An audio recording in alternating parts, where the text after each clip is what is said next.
dimulainya itu tahun berapa? Sekitar tahun 2017. 2017. Iya. Pendirinya itu Bumila sendiri atau ada rekannya? Oh, dulu kula kali sampun mboten kula. Kula kali Mokayune, Bunitun. Cuma karena Bunitun kan kondisi kesehatannya saniki pun mboten nunjuk. Akhirnya tak kelola sendiri. Tepung beras sama tepung apa sih? Tapioka, nggih. Terus ada bumbu-bumbu lain? Ada, itu bumbunya bumbu kuning biasa aja. Bumbu kuning biasa. Jadi cuma bumbu. Sama kalau yang di sana sih bisa campur sama Pokoknya itu dari singkong. Ya. Kemudian untuk penyimpanan bahan baku itu nyimpannya itu hanya di kardus atau di etalase? Bahan bakunya saya simpan pakai itu yang wadah tertutup. Oh, berarti Jadi kalau yang sementara ini sih saya pakai yang kayak ember gede itu. Oh iya. Pokoknya saya taruh ke situ terus ditutup. Gini. Terus untuk produksi jadinya? Kalau yang habis itu pakai toples. Wes kayak gini. Heeh. Ukuran Yang paling ini 2 gram, 200 gram. 100 gram. Iya. Terus ada 500 gram. Ada, tapi karena apa sih, jarang yang ngambil jadi sesuai permintaan aja. Kalau Harga yang segini itu berapa? ini harga eceran di saya 11. Tapi ada itu nggak Bu, kayak reseller yang ambil? Ada. Kalau di Shopee itu udah ada ya Bu? Atau Ada, tapi bukan milik saya. oh, berarti belum terlalu aktif di Oh. media sosial, kayak jualannya berarti masih di WA ya, sesuai pesanan aja. Iya. Sama di pasar. Tapi lebih banyak yang offline. Nggih. Nah, tanggapan konsumen itu terhadap produk Petos ini gimana tuh? Misalnya kepuasannya gitu? Selama ini ya, alhamdulillah sih mereka pasti dari segi rasa. Ya walaupun itu kan selera ya, Iya. selera ya. Kadang ada beberapa masukan dari pembeli sih, misalkan minta yang kayak yang varian pedas, katanya ada yang kepedesan, tapi ada juga yang Pas iya pas. Terus katanya yang kurang pedas. Laporan keuangan rutin misalkan harian, mingguan, atau bulanan gitu nggak Bu? Nggak rutin, paling nggak itu, misalkan ada pembelian, tak tulis ada uang masuk nggih, terus nanti uang keluar buat belanja, kayak gitu aja sih. berarti itu harian tetapnya atau? Iya. Kalau pembelian ini soalnya kan ya, nggak pasti harian aja Mbak. Iya. Berarti mingguan itu. Nggih. Untuk manajemen sumber daya manusia, nah niku yang pertama, berapa jumlah karyawan yang bekerja di pabrik Petos ini? Untuk yang aktif sih 4 orang. Yang goreng 3, terus yang satunya itu yang bagian yang pasin bumbu, terus yang goreng tempe yang awal itu kan timnya 2 kali. Iya. Yang awal itu kan 1 orang sama. Bagaimana proses perebutan dan pelatihan karyawan dilakukan oleh ibunya? Maksudnya ada rekrutnya itu dan pelatihannya itu seperti apa? Ya karena kan gorengnya wanita itu kan kita pesan kayak dibayar lah sama kan, udah bisa otomatis langsung nyangkar lah dikasih tahu gitu.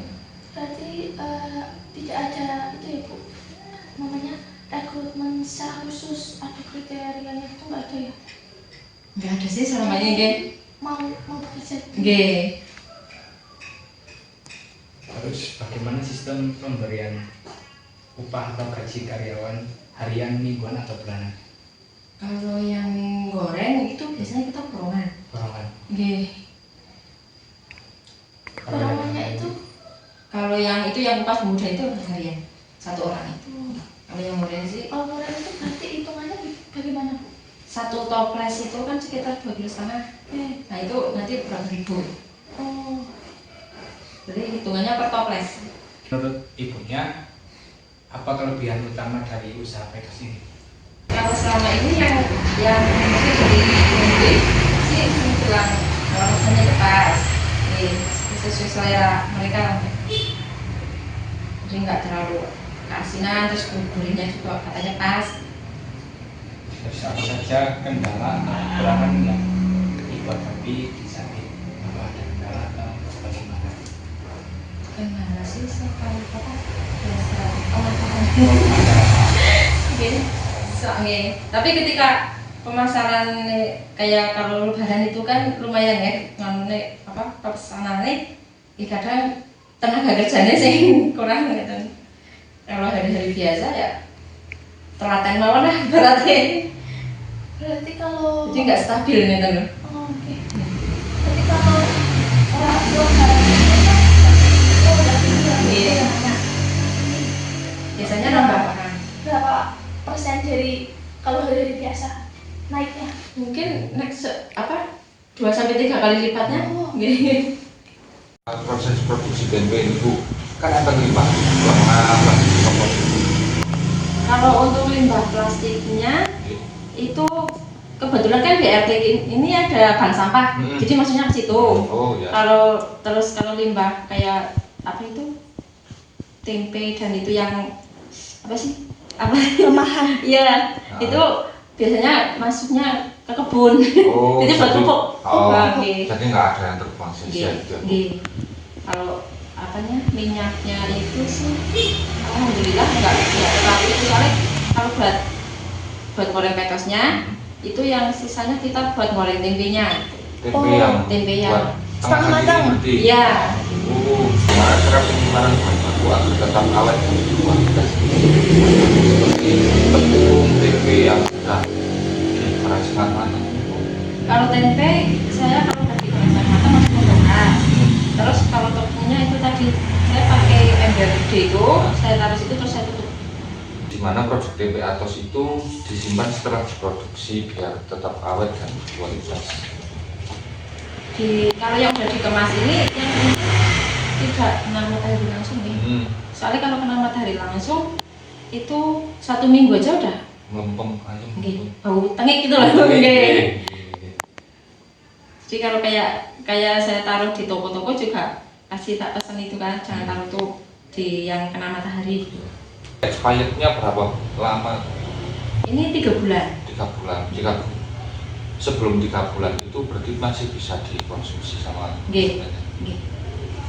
Tapi ya itu kalau udah kena sinar matahari seminggu aja udah langsung tengik soalnya kita kan nggak pakai pengawet nih. Terus tergantung penyimpanan. nggih.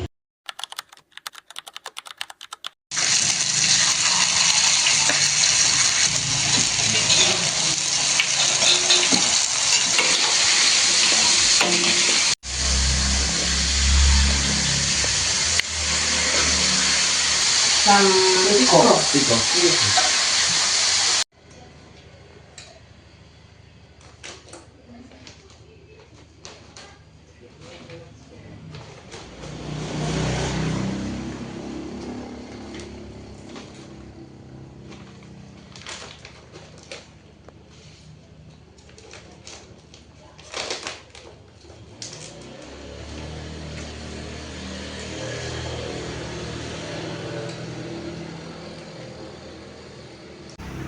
Iya mungkin.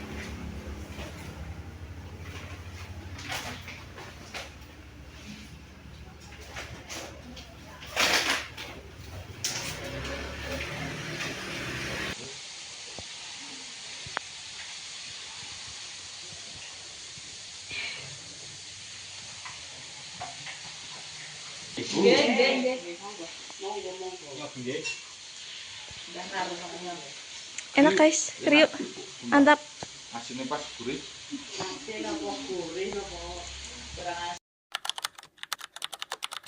Sebelumnya perkenalkan saya Delia dari mahasiswa Unsik dan Ibu.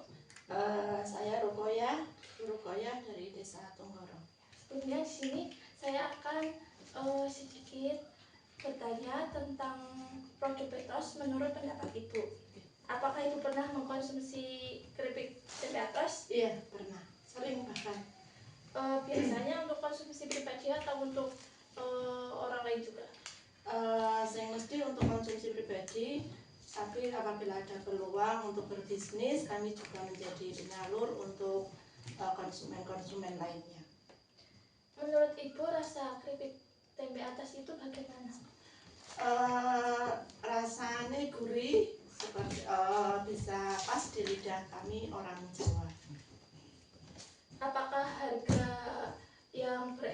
di masyarakat dengan kualitasnya itu sepadan? Sepadan dengan bahan-bahan yang ada, terus dengan harga jualan seperti sekarang, insya Allah sepadan dengan rasanya. Apakah ada saran untuk keripik tempe atos dari Ibu Mirah menurut pendapat Bu Rokoyah? Oh iya, untuk Ibu Mirah selaku produsen pembuat petos, tetap tingkatkan kualitasnya, terus lagi mencoba varian-varian baru untuk bisa menarik pangsa pasar, mudah-mudahan bisa menjangkau sampai ke pasar luas, bahkan sampai ke luar wilayah. Sekian dari saya dan Ibu Rokoyah. Terima kasih. Di era globalisasi 5.0, UMKM menghadapi berbagai tantangan, seperti persaingan pasar yang semakin ketat, karena produk luar negeri lebih mudah masuk dan bersaing dari segi harga maupun kualitasnya. Selain itu, perkembangan teknologi yang semakin cepat menuntut UMKM harus beradaptasi melalui pemasaran digital, penggunaan e-commerce, serta sosial media. UMKM juga perlu melakukan inovasi secara berkelanjutan karena perubahan selera konsumen yang dinamis. Tantangan lain yang muncul adalah keterbatasan modal dan akses pembiayaan, sehingga UMKM perlu memanfaatkan program pendanaan seperti KUR atau layanan vintage.